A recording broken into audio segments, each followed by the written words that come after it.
TRS BJP కుమ్మక్కు రాజకీయాలని PCC chief Revanth Reddy ఆరోపించారు. రెండు పార్టీలు కుమ్మక్కై రాజకీయాలను తెలంగాణ సమాజం గమనిస్తుందని చెప్పారు. హైదరాబాద్లోని ఉస్మానియా యూనివర్సిటీకి చేరుకున్న టీపీసీసీ అధ్యక్షులు రేవంత్ రెడ్డి తెలంగాణ మలిదశ ఉద్యమ అమరుడు శ్రీకాంతాచారి వర్ధంతి సందర్భంగా నివాళులర్పించారు.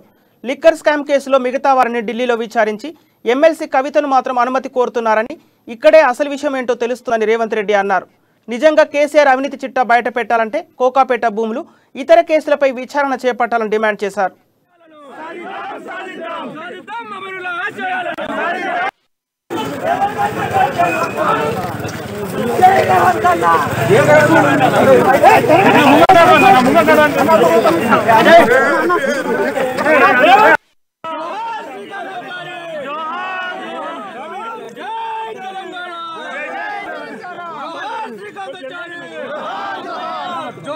మిత్రులారా, మీకందరికి తెలుసు తెలంగాణ నేపథ్యం, తెలంగాణ ఉద్యమం, తెలంగాణ గడ్డ మీద ఈ బిడ్డలు చేసిన త్యాగాలు, తెలంగాణ రాష్ట్ర ఏర్పాటు ప్రక్రియలో ఎవరు అమరులైనరు, ఎవరు ఉద్యమకారుల రూపంలో నిటారుగా నిలబడి కొట్లాడినరు, జేఏసీలు పెట్టింది ఎవరు, జెండాలు కట్టింది ఎవరు, ప్రాణాలు ఇచ్చింది ఎవరు, ఈనాడు రాజ్యంని ఏలుతున్నది ఎవరు అనేది ఈ విద్యార్థుల అందరికీ కళ్ళగట్టినట్టుగా 8 సంవత్సరాల నుంచి మీరు చూస్తున్నారు.